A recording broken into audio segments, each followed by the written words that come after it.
तो अपने बेडरूम में भागते हैं और लॉक कर लेते हैं। तभी श्वेता को पीछे से आवाज आती है, मैं गई नहीं हूँ, मैं यहीं हूँ। स्वाति और रौनक जिन्होंने अपनी नई शुरुआत एक नए शहर से करी थी। स्वाति और रौनक की नई नई शादी हुई थी और इसी शादी के साथ उन्होंने एक नए शहर में रहने का फैसला कर लिया था, क्योंकि रौनक की जो जॉब थी वो गुजरात में लग चुकी थी और स्वाति ने भी सोच लिया था कि वो भी अपना इंटीरियर डिज़ाइनिंग का जो जॉब है वो वहीं से करेगी। और स्वाति वर्क फ्रॉम होम भी कर रही थी, क्योंकि उसको काफ़ी ज़्यादा सहूलियत थी उस जॉब के अंदर। और रौनक को फिजिकली ऑफिस जाना था, इसलिए इन लोगों ने फाइनली सोचा कि क्यों ना शुरुआत करते हैं एक नए शहर के साथ। जिस शहर में ये रहते थे उसमें काफ़ी साल हो चुके थे इन्हें ऑलरेडी, लेकिन जैसे ही शादी हुई वैसे ही रौनक का प्रमोशन हुआ और रौनक को एक नए शहर में आने का मौका मिल गया। अब इन दोनों ने उस शहर के अंदर आकर के एक घर रेंट पे ले लिया, जो कि स्वाति की एक फ्रेंड प्रीति ने ही बताया था, क्योंकि प्रीति जो थी वो पहले से गुजरात में ही थी। उसी ने कहीं से पता करके स्वाति को इस घर के बारे में बता दिया था। लेकिन इस घर के अंदर वो दोनों अकेले नहीं थे, पहले से कोई था जो इस घर के अंदर रह रहा था। और दोस्तों, इसी के साथ इस कहानी का एक ज़बरदस्त मोड़ आता है, जिसमें इन दोनों की लाइफ कैसे दर्दनाक बन जाती है। ये देखने के लिए आप जल्दी से वो हॉरर स्टोरी को सब्सक्राइब कर दीजिए। और चलिए देर ना करते हुए बढ़ते हैं सीधे कहानी की तरफ।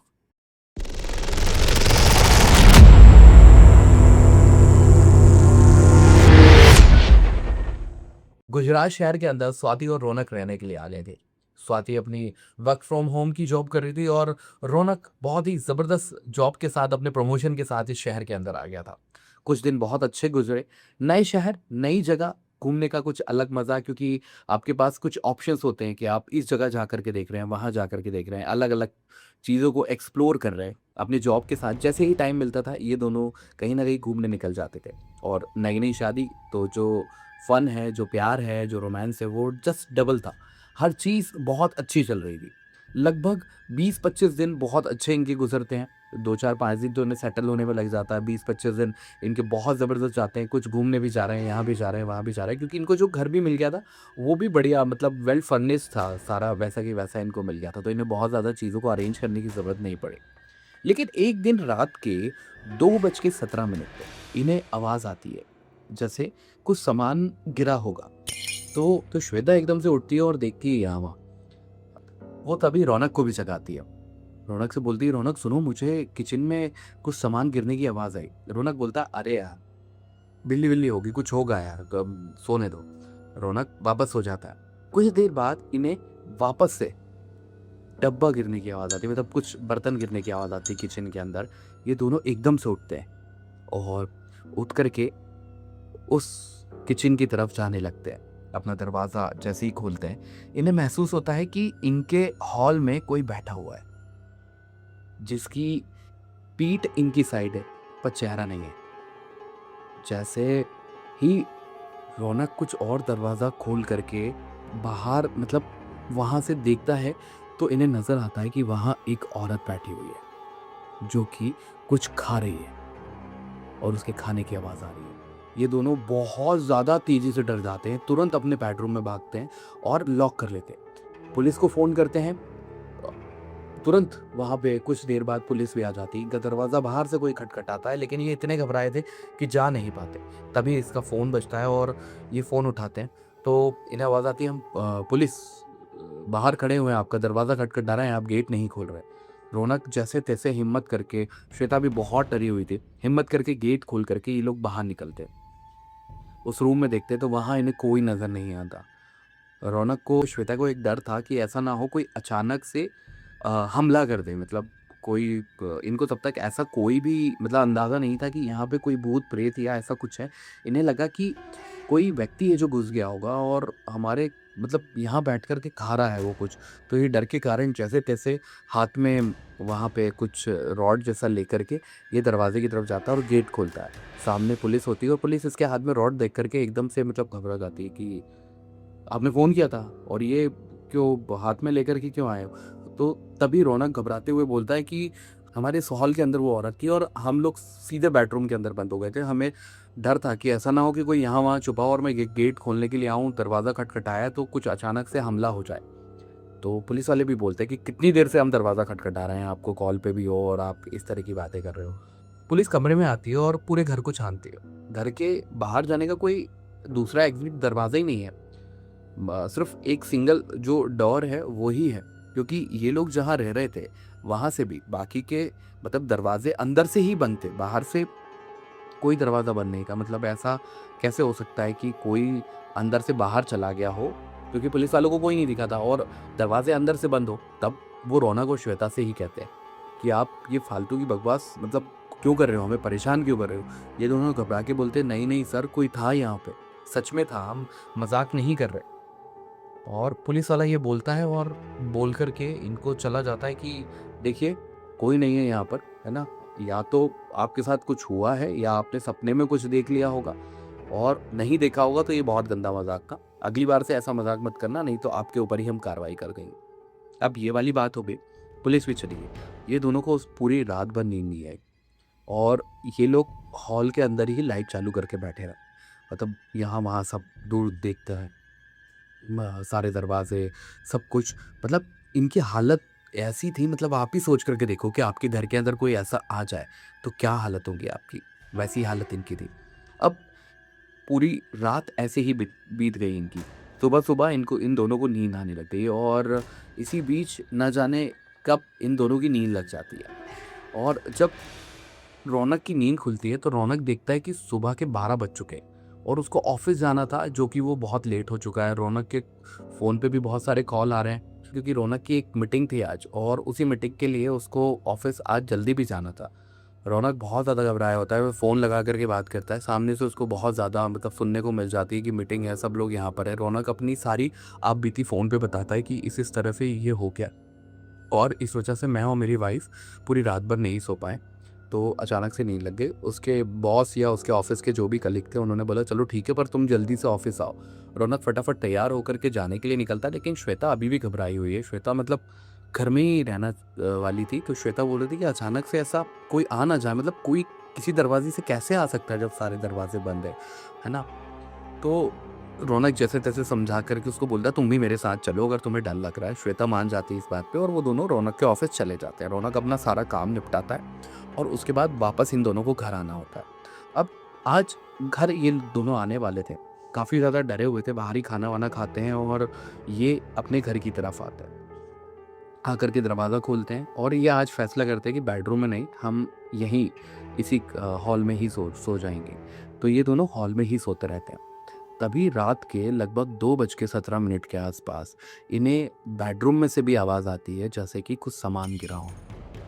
ये दोनों एकदम से चौंक जाते हैं, क्योंकि ये इंतज़ार कर रहे थे कि कुछ ऐसा कुछ होने वाला है या नहीं होने वाला। लेकिन जैसे ही इन दोनों की नज़रें भी घड़ी के ऊपर थी, 2:17 हुए और कुछ बेडरूम में सामान गिरा। अब ये देखने जाना चाहते थे लेकिन बहुत ज़्यादा डरे हुए थे, इतने ज़्यादा जिसकी हद नहीं थी। ये धीरे धीरे धीरे धीरे उस दरवाजे की तरफ बढ़ते हैं बेडरूम के, और बेडरूम के अंदर जो लाइट है वो इन्होंने डिम वाली चालू कर रखी थी। मतलब बहुत ज़्यादा डिम नहीं थी, लेकिन आपको थोड़ा सा मेन जो बल्ब था उससे कमी के। ये जैसे ही दरवाज़ा खोल करके देखते हैं और जैसे ही ये वहाँ पे कुछ देखते हैं, इन दोनों की आंखें फटी की फटी रह जाती है। इन्हें एक बार फिर से अपने डबल बेड के ऊपर वही औरत दिखती है और इस बार भी वो कुछ खा रही होती है। ये देख करके श्वेता की तो चीख निकल जाती है। वो श्वेता की जैसे ही चीख निकलती है वो औरत वहां से गायब हो जाती है। ये देख करके रौनक मतलब पागल सा हो जाता है। मतलब रौनक बोलता है आंखों के सामने से वो कैसे गायब हो सकती है। ये सीधे मतलब घर से बाहर निकल जाते हैं। इनको समझ में नहीं आता है, ये अपना माथा पकड़ लेते हैं कि ये हुआ क्या हमारे साथ, ये कैसे पॉसिबल हो सकता है यार, कोई कैसे गायब हो सकता है। तभी ये और उसके बाद ये जैसे तैसे वो रात फिर से काटते हैं, इंतज़ार करते हैं, यहाँ वहाँ फ़ोन करते हैं, लेकिन घर नहीं जाते, घर से बाहर आ चुके हैं। दूसरे दिन ये दोनों वहीं आस पड़ोस में लोगों से बात करते हैं। तब सामने रहने वाली एक आंटी बताती है कि इस घर के अंदर एक फैमिली रहा करती थी और उस फैमिली में जो लेडी थी उसने इसी घर के अंदर आत्महत्या कर ली थी। और बताते हैं कि वो जो लेडी थी उसको हमेशा बहुत ज़्यादा भूख लगती थी और वो कुछ खाने के लिए घरवालों से माँगा करती थी। लेकिन उसके खाने की आदत देख कर के मतलब घरवाले बहुत बार चिढ़ जाया करते थे, क्योंकि ज़रूरत से ज़्यादा खाने की चीज़ें उन्हें चाहिए रहती थी। और उसी आदत के चलते जब उनको रोका गया था तो उन्होंने आत्महत्या कर ली थी। ये बात सुनकर के रौनक और रौनक की वाइफ़ दोनों हैरान हो जाते हैं और वो अपना पूरा वाक़या उन लोगों को बताते हैं। तभी वहाँ एक पड़ोसी बोलता है कि हाँ, कुछ समय पहले एक और आपकी जैसी ही फैमिली यहाँ पर आई थी। उनके साथ भी कुछ इस तरह की घटना हुई थी और वो घर खाली करके चले गए। तो उसके बाद ये घर बहुत टाइम तक बंद था और इसके जो ओनर है, जिन्होंने आपको ये रेंट पे दिया है, उन्हीं की पत्नी ने यहाँ पे सुसाइड किया था। अब ये दोनों कसम खा लेते हैं कि इस घर के अंदर तो हमें नहीं जाना, हमें नहीं रहना, लेकिन ये अपने ओनर से भी बात करते हैं। तब ओनर बताता है कि हाँ, ऐसा हुआ था। तो उन्होंने बोला कि आपकी पत्नी की आत्मा अभी भी इसी घर में है। वो अभी भी भूखी है और ना जाने क्या चाहती है। उन्होंने हम में तो शायद नुकसान नहीं पहुँचाया, लेकिन शायद हो सकता है कि वो नुकसान पहुँचा देती। और ओनर बात करने के बाद घर के अंदर एक अनुष्ठान करवाते हैं और उसी अनुष्ठान के बीच में वहाँ जो पुजारी जी आते हैं उनकी उस औरत से बात होने लगती है। तब वो अपनी कुछ मनोकामनाएं उसे बताती है कि मुझे खाने दिया नहीं जाता था और मुझे मीठा पसंद था, जो मुझे घर वाले हमेशा रोका करते थे और आज भी मैं उसी के चक्कर में इस घर के अंदर फंसी हुई हूँ। तब पुजारी जी उससे जुड़ी हुई सारी सामग्री और सब चीज़ों से पूजा कराते हैं और उसके बाद वो दिलासा देते हैं कि इस घर से जो भी स्पीशीज थी वो जा चुकी है, अब वो आज़ाद हो चुकी है। तब तक रौनक और श्वेता वो वहीं रुके हुए थे। तब तक उन्होंने 2-4 दिन के लिए होटल ले ली थी और वो होटल में रुक कर के वो सारी चीज़ें देख रहे थे।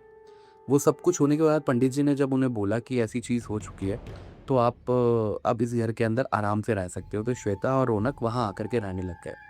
15-20 दिन सब कुछ बहुत अच्छा चला और उनके भी दिमाग से ये चीज़ निकल गई थी कि ऐसा कुछ है। हालाँकि होता है ना कि लेडीज़ थोड़ी-सी डरी रहती है। सो श्वेता बोल रही थी कि यार रौनक कुछ और देख लेते हैं, घर देख लेते हैं।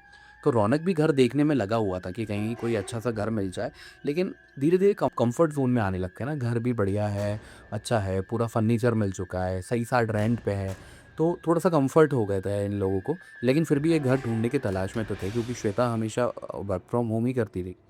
और एक दिन ऐसा हुआ कि रौनक को किसी काम से बाहर जाना पड़ गया, ऑफिस के ही 2 दिन के लिए। तो ये अब तक ऐसा हो गया था कि श्वेता भी कंफर्टेबल थी, लेकिन उसके दिमाग में अचानक से जब रौनक ने बाहर जाने की बात करी, तो उसने बोला रौनक को कि रौनक यार ऐसा कोई हादसा ना हो जाए, मैं अकेली कैसे रह पाऊँगी यहाँ पे। तो उसने बोला कि एक काम करो, तुम तब तक प्रिया के घर चली जाओ। मतलब प्रिया उसकी वही फ्रेंड है जिसने इस घर के बारे में बताया था। तो श्वेता ने बोला ठीक है, ऐसा करती कि मैं प्रिया के यहाँ चली जाती हूँ, है ना? तो श्वेता जो है वो प्रिया के घर चली जाती है और प्रिया के घर रुकती है। लेकिन उसके अगले दिन श्वेता को याद आता है कि उसको एक हार्ड डिस्क की ज़रूरत है, जो कि उसके घर पे ही रह गई है। अब शाम का एक समय हो गया था, तो श्वेता मतलब घर आ जाती है, तो प्रिया को भी बोलती है कि प्रिया तू भी चल, लेकिन प्रिया को कुछ काम होता है, तो श्वेता सोचती है कि चलो मैं घर जा कर के हार्ड डिस्क लेकर के आ जाऊँगी। श्वेता आती है और जैसे ही वो घर के अंदर अपनी हार्ड डिस्क ढूँढने लगती है, उसको अचानक से किचन में कुछ सामान गिरने की आवाज़ आती है। श्वेता पूरी तरीके से हक्की-बक्की रह जाती है, मतलब उसके रोंगटे खड़े हो जाते हैं। एक बार फिर से वो ही मंज़र, और आज तो रौनक भी नहीं है घर में, क्या होगा? कहीं ये वही औरत तो नहीं होगी? श्वेता का मन कर रहा है कि एक बार मैं जाकर के देखूँ उस कमरे के अंदर, कि मतलब किचन के अंदर, कि क्या हुआ है। लेकिन श्वेता तुरंत अपनी हार्ड डिस्क उठाती है और सीधे उस घर से बाहर निकलने के लिए मेन डोर पे जाती है। तभी श्वेता को पीछे से आवाज़ आती है। मैं गई नहीं हूँ, मैं यही हूँ और शायद मैं अब यहीं रहूंगी। तुम भी रहना चाहती हो मेरे साथ? श्वेता पीछे मुड़ करके देखती नहीं है, सीधा दरवाज़ा खोलती है और वहाँ से निकल जाती है। घबराते हुए रौनक को फ़ोन करती है और रौनक फ़ोन उठाता है, रौनक को वो सारी बात बताती है।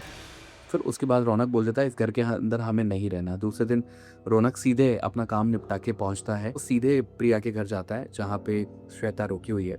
उसे मिलता है, श्वेता बहुत घबराई हुई है, जिसके साथ ये हादसा हुआ है। आप सोच सकते हो वो कितना घबराया हुआ होगा।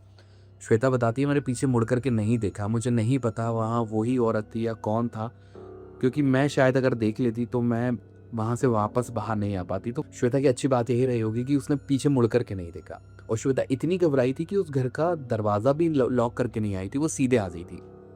अब एक मन में था रौनक के कि ऐसा तो नहीं तुम गई हो और किसी ने मतलब प्रैंक करने की या फिर किसी ने डराने की कोशिश करी हो, दरवाज़ा खोल करके आ गई, चोरी वोरी तो नहीं हो गई, एक बार चल करके देखा जाए। तभी वो मकान मालिक को भी कॉल करता है कि कल ही ऐसी चीज़ मेरी वाइफ के साथ हो गई, उसे वापस से वो आवाज़ आई है। तो मकान मालिक भी उसी शहर के अंदर रहा करते थे, वो भी वहाँ पहुँचते हैं, आस पड़ोस के कुछ लोग और भी पहुँचते हैं। जब तक मतलब इन लोगों की जब इस मुद्दे पे बात हो गई थी, तो आस पड़ोस में कुछ लोगों से बातचीत होना अच्छी हो गई थी। जब घर के अंदर जा कर के देखते तो सारी चीज़ें वैसी की वैसी रहती है, सिर्फ किचन में कुछ खाने का सामान रहता है वो जो इधर से उधर रहता है। तभी रौनक सोच लेता है कि अब इस घर में नहीं रहना। रौनक का जो इम्पोर्टेंट जो सामान होता है रौनक उठाता है और निकल जाता है। और रौनक बताता है कि वहाँ से निकलने के बाद हम जिस घर में रुके थे वहाँ भी हमें वही डर लगता था। जॉब के चलते मैं अचानक से वहाँ से नहीं जा सकता था कहीं, इसलिए मैंने श्वेता को वापस अपने शहर पर छोड़ा, और श्वेता आने के लिए तैयार नहीं थी क्योंकि वो घबराई हुई थी रौनक को लेकर के। और रौनक बताता है कि मैंने वहीं एक हॉस्टल जैसा ढूंढा। मैं हॉस्टल में रहा और जब सारी चीज़ें अच्छी होने लगी तब मैंने एक अच्छा सा घर ढूंढा जहाँ अच्छी लोकेलिटी थी, आसपास में सारी चीज़ें पूछी, किसी ने कुछ ऐसा नहीं बताया। मैं और श्वेता वहाँ रहने लगे। अब लाइफ बिल्कुल बढ़िया है, लेकिन रात के 2 बजे कई बार कुछ अगर ऐसी चीज़ सुनाई दे जाती है तो ये दोनों आज भी डर जाते हैं, क्योंकि इनके ज़हन के अंदर वो चीज़ हो चुकी है। तो दोस्तों ये कहानी थी श्वेता और रौनक की। अगर आपके पास भी कोई ऐसी कहानी है तो वो हॉरर स्टोरी पे ज़रूर शेयर करें। मैं हूँ सचिन ठाकुर आपके साथ। जय श्री राम।